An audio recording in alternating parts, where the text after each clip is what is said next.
बिस्मिल्लाहिर्रहमानिर्रहीम। हम चौसर की prologue to the Canterbury Tales देख रहे हैं और उसमें आज हमारा जो नेक्स्ट क्वेश्चन या असाइनमेंट बोल सकते हैं वो है इक्लेसियास्टिकल कैरेक्टर्स कैंटरबरी टेल्स में। इक्लेसियास्टिकल मतलब रिलीजियस कैरेक्टर्स, कहीं ना कहीं चर्च से ताल्लुक़ रखने वाले कैरेक्टर्स। 14th सेंचुरी इंग्लैंड में लोगों की दो बड़ी कैटेगरीज थी।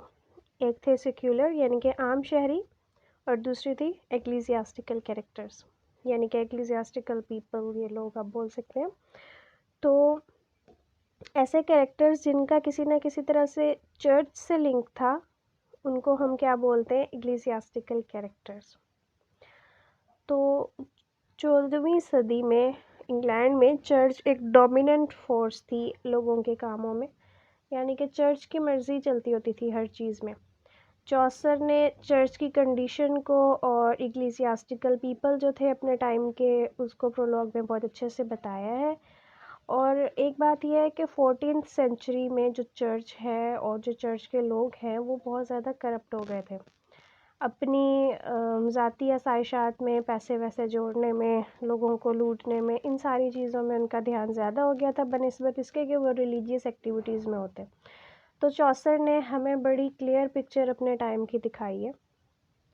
उसने जो है अनवेल किया है करप्ट मास्क, रिलीजन का जो करप्ट मास्क है उसको उसने उतार के हमें उनके मकरू चेहरे दिखाए हैं। उसके जो कैरेक्टर्स हैं वो ज़्यादातर सेटायर है रिलीजन पे, यानी कि तंजिया जो जुमले उसने ज़्यादा इस्तेमाल किए हैं वो इन्हीं कैरेक्टर्स को बताने में उसने इस्तेमाल किए हैं। जिस तरह से चौसर ने इन कैरेक्टर्स को बताया है वो बहुत ज़्यादा काबिल तारीफ़ है। कैरेक्टर्स जो हैं, एक्लेसियास्टिकल कैरेक्टर्स जो हैं वो चर्च में डिक्लाइन शो करते हैं, यानी कि किस तरह चर्च में जो है ना मोरालिटी का डाउनफॉल हो रहा है, अच्छाई ख़त्म होती जा रही है, बुराई और ऐश परस्ती ज़्यादा होती जा रही है। ठीक है, रिलीजन का सिर्फ एक ज़रा सा टेक्सचर आप बोल सकते हैं, यानी कि सिर्फ नाम का रिलीजन बच गया है, बाकी सारा कुछ जो है ना वर्ल्डली दुनिया के लोगों से ख़त्म हो गया। और दुनिया में रिलीजन में ऐसा कुछ, उस टाइम पे रिलीजन में ऐसा कुछ भी नहीं बचा जो कि किसी अच्छे अंदाज में काबिल बयान हो। जब हम प्रोलॉग को देखते हैं तो हमें पता चलता है कि 7 पिलग्रिम्स उसने जो दिखाए हैं वो डायरेक्ट उनका रिलेशन है चर्च से। अच्छा, उसने हर क्लास को रिप्रेजेंट किया, लेकिन किसी एक क्लास को रिप्रेजेंट करने के लिए इतने सारे कैरेक्टर्स उसने नहीं दिखाए। ये इक्लेसियास्टिकल क्लास वाहिद ऐसी क्लास है जिसमें उसने इकट्ठे 7 कैरेक्टर्स दिखाए हैं। इसका मतलब ये है कि उस टाइम पर चर्च की जो फोर्स थी वो बहुत बड़ी थी, चर्च का एक बहुत बड़ा नाम होता था, हर चीज़ में चर्च की वैल्यू होती थी, और उसी तरह से चर्च उतना ही ज़्यादा करप्ट भी हो गया था। तो उसने वो चीज़ बताने के लिए 1 या 2 कैरेक्टर नहीं, पूरे 7 कैरेक्टर्स उठाए हैं। ठीक है, तो हमें पता चलता है कि 7 पिलग्रिम्स ऐसे हैं जिनका डायरेक्ट रिलेशन है चर्च के साथ। ये लोग जो हैं इन्होंने या तो कोई ना कोई रिलीजियस कस्में खाई हुई हैं, यानी कि ऐसी चीज़ में अपने आप को, ऐसे एक्ट में अपने आप को इंडल्ज कर लिया कि वक्फ कर दिया खुद को ना, या तो चर्च के लिए, या फिर वो अपना जो है ना कमाई का उनका जो ज़रिया है वो चर्च से वाबस्ता है, तो किसी ना किसी तरह से वो चर्च से रिलेटेड है। अच्छा जी, ये जो है ये जो कैरेक्टर्स हैं ये पोइट ने बड़ी केयरफुल तरीके से चूज़ किए हैं, और उनका जो है लोगों की लाइफ में, डे टू डे लाइफ में बड़ा इन्फ्लुएंस होता है। यानी कि उसने ऐसे ही कोई दूर परे के कैरेक्टर्स उठा के पेश नहीं कर दिए, उसने ऐसे कैरेक्टर्स पेश किए हैं जिनका वाकई में लोगों की लाइफ में, चर्च से रिलेटेड लोगों की लाइफ में बहुत रोल रहा है। तो ये जो 7 मेंबर हैं ग्रुप के, रिलीजियस ग्रुप के, इसमें प्रायरस और मॉन्क जो है ये ऊंची क्लास को रिप्रेजेंट करते हैं, यानी ऊंचे ओहदे को रिप्रेजेंट करते हैं। ठीक है, उसके बाद फ्रायर है, क्लर्क ऑफ ऑक्सफोर्ड है, और पार्सन है, ये ज़रा दरमियाने क्लास को या दरमियाने रैंक को रिप्रेजेंट करते हैं। और फिर जो है लास्ट में वो है समनर और पार्टनर, और ये चर्च की बिल्कुल लो रैंक को रिप्रेजेंट करते हैं। तो सबसे पहले हम प्रायरस से स्टार्ट लेते हैं। प्रायरस का कैरेक्टर हमने पहले भी समझा था, और यहाँ पर जो आप इसको समझेंगे, इसको आप एक और जो क्वेश्चन आता है वो ये है कि चौसर फीमेल्स को किस तरह से डिस्क्राइब करता है, तो इसको आप एज इट इज़ वहाँ पर भी फिट कर सकते हैं। ठीक है, तो प्रायरस का जो कैरेक्टर है ये हेड है, रिलीजियस ग्रुप में हेड्स में से होता है इसका कैरेक्टर, ठीक है। और ये 14th सेंचुरी में वोकेशन के टाइप को ये रिप्रेजेंट करती है, यानी कि जो प्रायरस हैं या नन्स जो हैं उनका ये होता है कि उन्होंने एक कसम खाई होती है कि वो जो है अपनी लाइफ को चर्च के लिए डिवोट कर देंगे और वो चर्च से रिलेटेड काम ही करेंगे, उनकी पर्सनल लाइफ कहीं पे भी नहीं होगी। और लेकिन जो यहाँ पर हमें प्रायरस मिलती है, ज़रा उसके बारे में देखें। उसका जो मॉडर्न या रोमांटिक नाम है वो है मैडम इंग्लेंटाइन, ठीक है। और यहीं से शो होता है कि वो वर्ल्डली बंदी है बनिस्बत इसके कि वो रिलीजियस हो, नाम से ही शो होता है मैडम इंग्लेंटाइन। इसका मतलब ये होता है जंगली फूल, ठीक है, इंग्लेंटाइन का। अच्छा, प्रायरस जो है सिंपल है, बड़ी कॉय है, अफेक्शनेट है, यानी कि आपने अक्सर नोट किया होगा कि मोस्टली जो फीमेल्स मेल्स की सोसाइटी में जो अपने आप को शो करना चाहती हैं कुछ, तो आपने देखा होगा कि जब आसपास मेल्स होते हैं तो वो बड़ा उसको ना बड़ा डेलिकेट अंदाज में खाएंगी, बड़ा अपना अंदाज रख रखाव वाला रखेंगी। नॉर्मली भी होता है फीमेल्स का, लेकिन मेल्स की कंपनी में कुछ ज़्यादा ही वो केयरफुल हो जाती हैं। तो प्रायरस भी कहीं ना कहीं इसी तरह से बहुत सिंपल है, अफेक्शनेट है और बड़ा क्या कहते हैं ना अपना रख रखाव का ख्याल रखती है। उसने फ़्रेंच के कुछ अल्फाज सीख लिए हैं, अच्छी तरह से उसको फ़्रेंच नहीं आती और वो वही बोलती रहती है। उस टाइम पे फ़्रेंच की वो वैल्यू थी जो आज के दौर में इंग्लिश की वैल्यू है। उसके टेबल मैनर्स बहुत अच्छे हैं, वो कोर्टली मैनर्स को जो है यानी कि दरबारी शाहाना अंदाज को वो मिमिक करने की ट्राई करती है, यानी कि वो ये ट्राई करती है कि वो भी उसी तरह से बिहेव करे जिस तरह कोर्टली लोग करते हैं। सॉरी, मिमिक बोल दिया मैंने, इमिटेट। इमिटेट मतलब नकाली करना। अच्छा, ये जो पॉइंट्स हैं ये उसकी चार्मिंग नेचर हमें बताते हैं कि वो बहुत चार्मिंग लेडी है, जिसको अपने लिबास का भी पता है, अपने खाने पीने का, अपने एतवार का, हर चीज़ का पता है। लेकिन आप ये देखें कि चौसर की ये जो प्रेजेंटेशन है ये बड़ी आयरॉनिक है, क्योंकि उसका जो असल रोल था वो एक डेलिकेट फीमेल का रोल नहीं था, उसका रोल जो था वो चर्च से रिलेटेड कामों का रोल था। और यहाँ पर उसकी सिर्फ एक डेलिकेट और ग्रेसफुल फीमेल वाली जब हमें प्रेजेंटेशन मिलती है तो हमें पता चलता है कि वो फेल हो गई है अपना ट्रू रोल समझने में।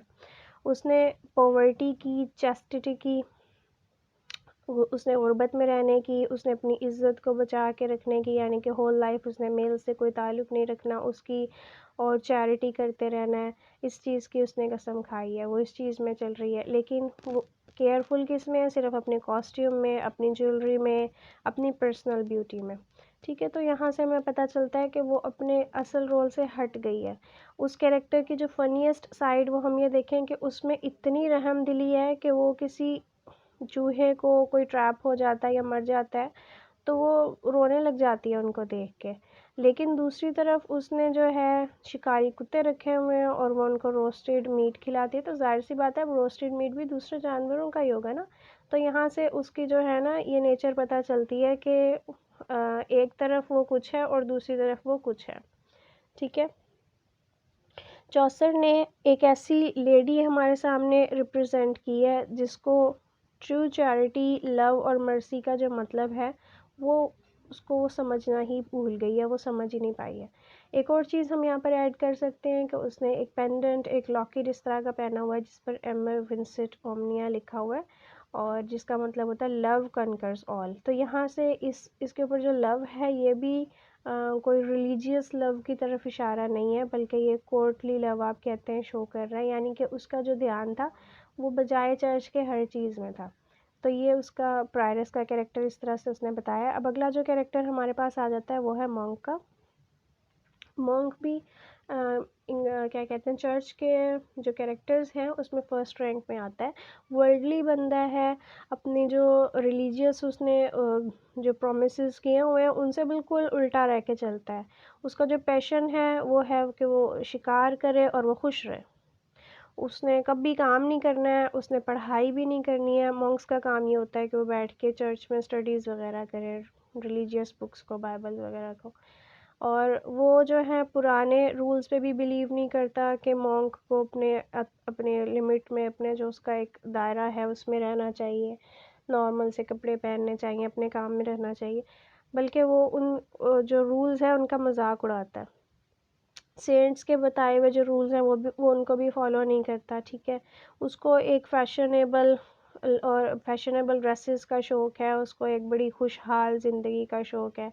तो चौसर ने एक ऐसा कैरेक्टर मॉन्क की शक्ल में हमारे सामने रिप्रेजेंट किया है, जो कि मोनेस्टिक लाइफ में से मतलब वो पैसा तो ले रहा है, उसने उस चीज़ को अपना लिया, वो वहाँ से सैलरी ले रहा है, लेकिन उसकी जो उस काम से रिलेटेड जो उसकी ड्यूटी है सोसाइटी में, उसको वो ना तो समझ रहा है ना तो वो निभा रहा है। अगला कैरेक्टर हमारे पास आ जाता है फ्रायर का।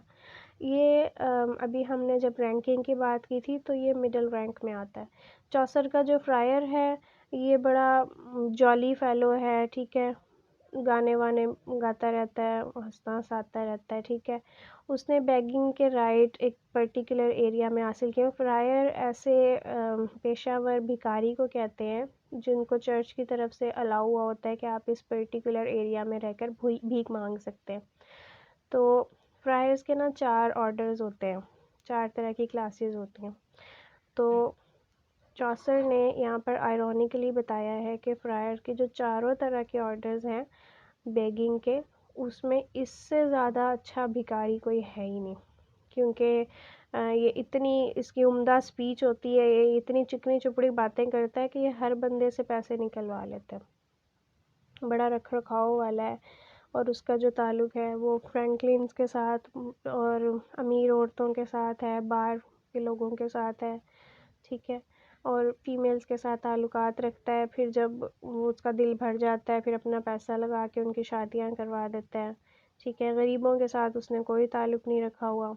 और ये जो फ्रायर का जो ऑर्डर है, जब ये स्टार्ट हुआ था तो इसका जो मेन फाउंडर था ना, वो सेंट फ्रांसिस था, और वो बड़ा नेक और सीधा बंदा था।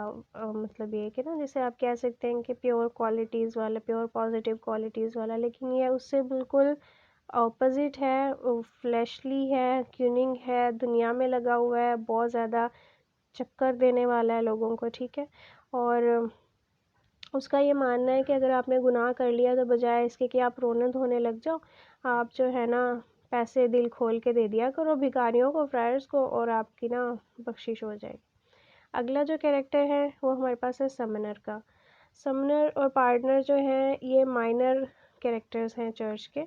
इन्होंने कोई ऐसा ख़ास कोई ओहदा नहीं लिया हुआ, कसम वगैरह नहीं उठाई हुई कि ये चीज़ करेंगे, लेकिन जो ऑपरेट करते हैं, जो इनका काम है, वो चर्च के नाम पे होता है। समनर की जो जॉब है वो है समन्स डिलीवर करना ऐसे बंदे को जो कि जिसने कोई गलत काम किया और अब उसको चर्च ने बुलाया ना अपने सामने पेश होने के लिए, ट्रायल और जजमेंट के लिए, तो इसने समन पास करना है, यानी कि मुनादी करने वाला, ऐलान करने वाला आप कह सकते हैं, ठीक है। तो और जो समनर है ये क्यूनिंग है, करप्ट है, ठीक है। वो लोगों को कहता है कि आप जो है ना अपनी गलत काम अगर आप कर भी लेते हैं तो आप उस पर घबराए नहीं, कुछ पैसे वैसे दें और आपका काम सीधा हो जाएगा।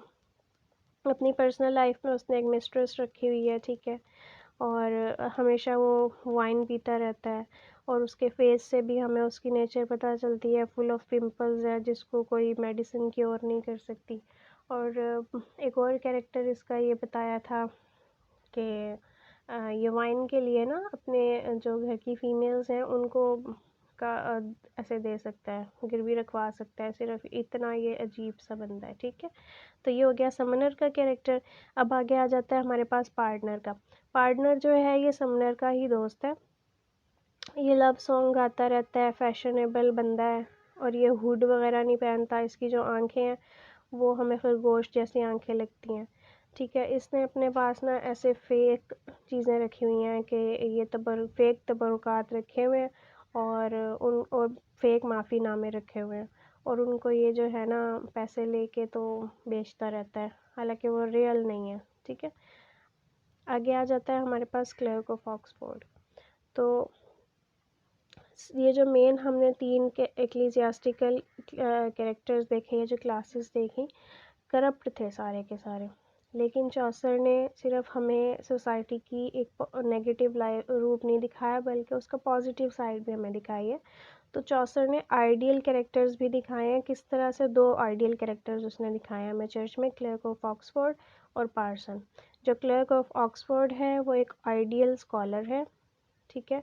अच्छा, अब आप सोच रहे होंगे कि ये पढ़ने पढ़ाने वाला बंदा, इसका क्या ताल्लुक़ चर्च से। तो भाई उस टाइम पे पढ़ाई वगैरह भी जो होती थी ना, वो चर्च में होती थी। यूनिवर्सिटी स्कूल्स वगैरह सच नहीं थे, ठीक है। तो इसका जो ताल्लुक़ है ये भी चर्च से ही है, और ये एक आइडियल स्कॉलर है, ठीक है। उसको जो किताबों से और पढ़ाई से उसको ज़्यादा शौक़ है उसका, बजाय इसके कि वो मटेरियल ऑब्जेक्ट्स में लगे। इसलिए वो गरीब का गरीब ही है। उसका जो कोट है वो फटा पुराना है।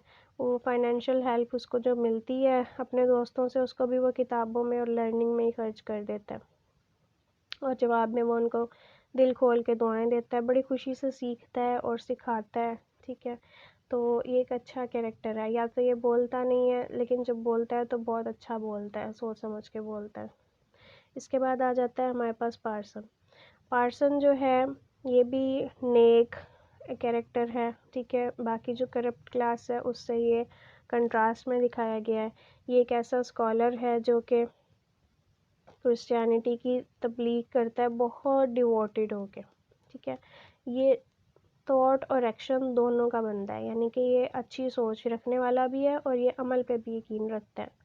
वो बहुत काइंड है, बैलेंस्ड बंदा है, मनी माइंडेड नहीं है। उसका मकसद पैसे कमाना नहीं है, बल्कि वो अपने पैसे भी चर्च में ऐसे दे देता है या गरीब लोगों को दे के उनकी मदद कर देता है। जो लोग अपना टैक्स वगैरह पे नहीं कर सकते उनका टैक्स ये पे कर देता है।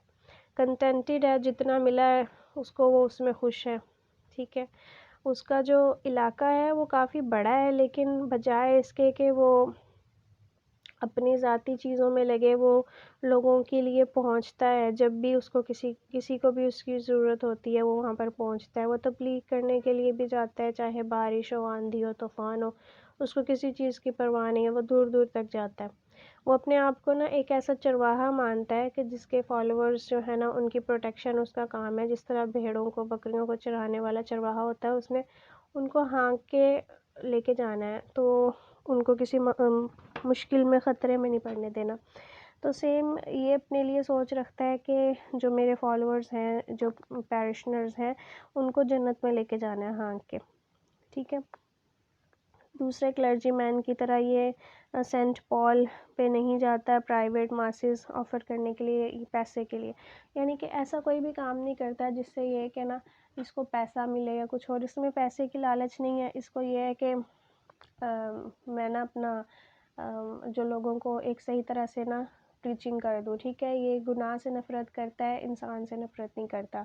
और इसका एक बहुत मशहूर कोट है कि अगर जो मेन जो लोग हैं, अगर वो ही उन्हीं को जंग लगने लग जाए, यानी कि उसने बोला था कि अगर गोल्ड को भी रस्ट लगने लग जाए तो फिर लोहा क्या करेगा, आयरन क्या करेगा। उसके कहने का मतलब ये है कि अगर रिलीजियस लोग ही ख़राब हो जाए तो फिर आम लोगों को क्या हो सकता है। तो ये जो हमने कैरेक्टर्स देखे, अब उनका हम कंक्लूजन देख लेते हैं कि इन कैरेक्टर्स के पोर्ट्रे में जो चर्च से रिलेटेड थे, चौसर ने डेकेडेंस दिखाया है, यानी कि तबाही, डाउनफॉल दिखाया मेडिवल चर्च का, और करप्शन दिखाई है जो कि यहाँ पर बहुत बुरी तरह से फैल गई है। वो हमें प्रिटेंशंस और होलीनेस दिखा रहा है, यानी कि लोग प्रिटेंड करते हैं, खाली हो गए अंदर से, उनके अंदर कोई होलीनेस नहीं है। जो चर्च के फंक्शनरीज़ हैं वो नेगेटिव चीज़ों में लगे हुए हैं, वेन प्रायरस है, एरोगेंट मंक है, मनी माइंडेड मिस्चीवियस फ्रायर है, करप्ट समनर है, डिप्राव्ड पार्टनर है। और फिर यहाँ से लेके फिर वो हमें किधर लेके जाता है, सिंसियर स्कॉलर की तरफ और डिवोटेड पार्सन की तरफ। तो वो हमें मिडिवल जो इक्लेसियास्टिकल क्लास है उसकी एक कंप्लीट पिक्चर देता है, लोगों का भी बताता है 1 to 1 और क्लास का भी बताता है। तो ये हो गया आज का लेक्चर। अगर आपका कोई क्वेश्चन हो तो आप मुझसे कमेंट में पूछ सकते हैं। अस्सलाम वालेकुम।